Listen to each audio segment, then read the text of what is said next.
everyone, today I want to share with you photography basics in 10 minutes, and that's 10 minutes not including this intro. This is a crash course in photography, which would be good if you're someone needing a refresher on things, or if you're someone who's starting out and you want to get an overview of some of the basics you need to know. So please keep in mind, I'm not going to get super in depth. I do have more detailed videos on most of these topics on my channel, and I'll leave some of those linked below if you find there's a topic you want to learn more about.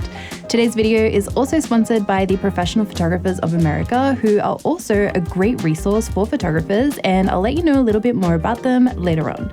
Okay, 10 minutes starts now. In order to be able to do photography, you're going to need a camera, and there are so many options on the market. The camera body takes care of a few specific things in photography. First, you have the sensor size of the camera. Starting off on the smallest end, you have phone cameras as well as some point-and-shoot cameras. Moving up in size, next we have 1-inch sensors, which you can find in some higher-end point-and-shoot style cameras. Then we have Micro Four Thirds. Then we have APS-C, which is also known as crop frame or S35. Then we have full-frame sensors, which are what a lot of popular mirrorless and DSLR cameras use. And finally, we have medium format. Your camera body is responsible for the resolution of your images. The more megapixels you have, the larger you'll be able to print your files. You can zoom in further to see more details, and you have the ability to crop into a smaller portion of the photo while still retaining image quality. Autofocus is another feature the camera body is mostly responsible for. With a lot of mirrorless cameras, you have the ability to have the autofocus point automatically track someone's eye around the frame. Some cameras also have more options such as animal autofocus, AF modes for cars, trains, airplanes, and even insects. Cameras also take care of shooting speeds, which means how many photos you can take per second. This is an important feature to keep an eye out for depending on what your photography genre is. For example, a portrait photographer doesn't need to shoot as many frames per second as a sports or wildlife photographer who are photographing extremely fast-moving subjects. While it's important to have a good idea of what kind of camera you have or are looking at purchasing, at the end of the day, I believe that the best camera out there is simply the one you have on you, even if it's just a phone. You can absolutely use what you have already to get started with photography, to be able to practice, improve, and learn. Moving on, in order to be able to use your camera, you're going to need a lens. Lenses have focal lengths, which are these millimeter numbers you see right here. A focal length will determine what the photo will look like. For example, if you have a small number like 14 millimeter, this is considered a wide-angle lens that's going to give you a wide field of view, so you'll be able to see more of the scene in your frame. If you have a larger number like 135 millimeters, this is considered a telephoto focal length, and this has a narrow field of view. With these kinds of lenses, you can use them to create background to foreground separation like this for portraits. You can also use them for reach to photograph subjects that are far away.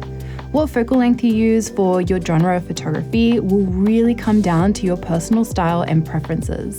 With portraits, a lot of photographers will tell you that an 85mm or a 135mm is the portrait lens to use, as you can capture stunning headshots where the background totally melts away with beautiful bokeh.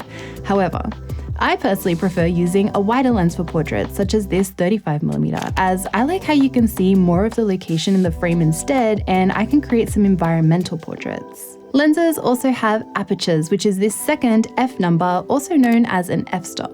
When you have a smaller number like f1.2, f1.4, this means the lens will allow you to capture images with a shallow depth of field. It also lets a lot of light into your sensor, meaning it's a great option for photographing in low light situations.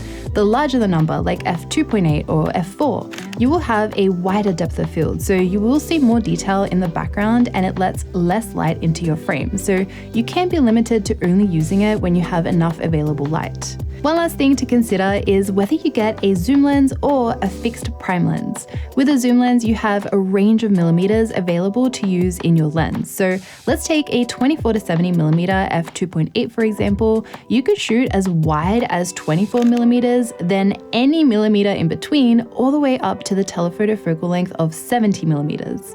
Zooms are great if you need a lens with versatility. On the other hand, we also have prime lenses, which I personally love, and these will will only feature a single focal length, meaning you will have to zoom in with your feet by walking towards and away from your subject. The advantages of a prime lens is usually the f-stop. You will be able to capture those super dreamy photos with a shallow depth of field. Sometimes also having the restrictions of not being able to zoom can make you feel more creative with your equipment. So you've got your gear ready to go, and now you need to learn how to use it. But before we get into camera settings, I want to let you know more about the sponsor of today's video, the Professional Photographers of America. As a PPA member, you have access to essential photography resources from workshops to webinars. You can get the tools you need to succeed as a small business owner, such as customizable contracts, legal resources, and marketing templates. Another huge benefit is you can enjoy not having to worry about gear damage or loss with up to $15,000 worth of equipment insurance. You'll also have access to events like Imaging USA to connect and learn from other photographers. Whether you're a beginner or a pro, you can use the tools at PPA to improve your photography and to grow your business. So if you want to join PPA, please make sure to use the link in my description to get a discount on your membership. So I think it's perfectly fine to use your camera in any of the modes it has available, even in full auto mode, because they do after all come with the camera for a reason. But I think it's important to understand these settings, as this way you'll be able to capture the best images possible. I personally like to shoot in complete manual mode, as I like to control what my images will look like, and I find it fun changing my settings. While this may seem daunting at first, once you get the hang of it, you will be able to change your settings without even thinking about it.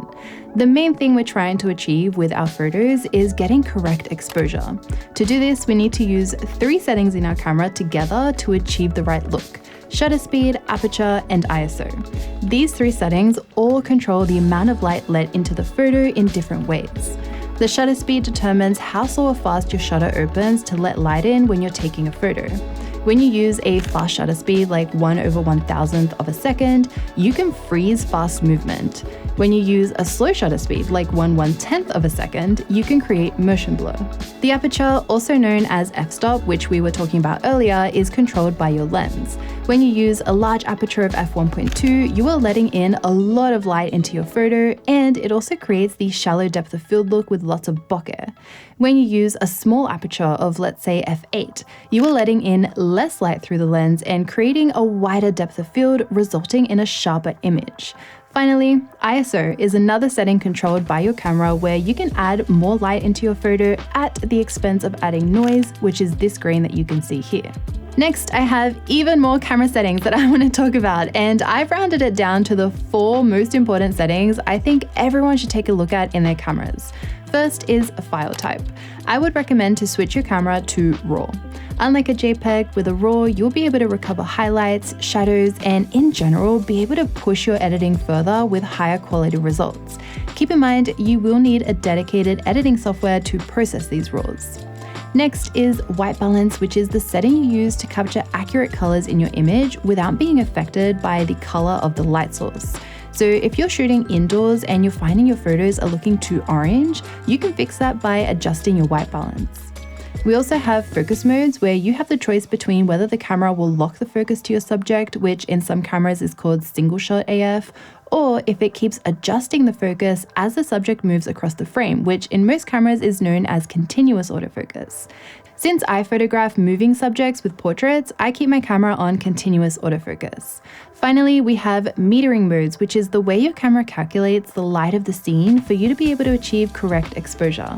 I find the metering mode that evaluates the entire scene tends to be the one that works most accurately in a wide variety of situations, but what metering you end up using will depend on either your personal preference or the type of lighting you're working with.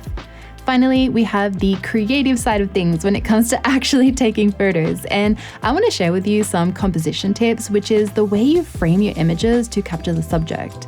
There are an endless amount of ways that you can compose your photos, and while there are some rules, you don't necessarily have to follow them, but I'm going to share with you some of my favorites that I tend to use quite often. With landscape photography, I love using anchors. This is when you find an object to place in the foreground of your photo that then leads your eye to the main focal point of the image. With portrait photography, I tend to use negative space quite a lot. So instead of filling the frame entirely, I leave empty space around my subject instead, which can help bring emphasis to them. Another fun composition to keep an eye out for is symmetry. This is when you find patterns in your location that have a balance, almost as if you imagine folding your photo in half and both the halves match. So I'd love to hear which one was your favorite tip from this entire video in the comments. I also want to add that I highly recommend that you get out there and start shooting, even if you don't have a complete grasp on the basics of photography just yet. I find the best way to learn sometimes is to just experiment and practice. And don't forget to check out PPA using the link in my description for more photography resources. But that is all I have for today's video. I really hope you learned something new. Thank you so much for watching. I make new videos every single week, so I will see you all next time. Bye.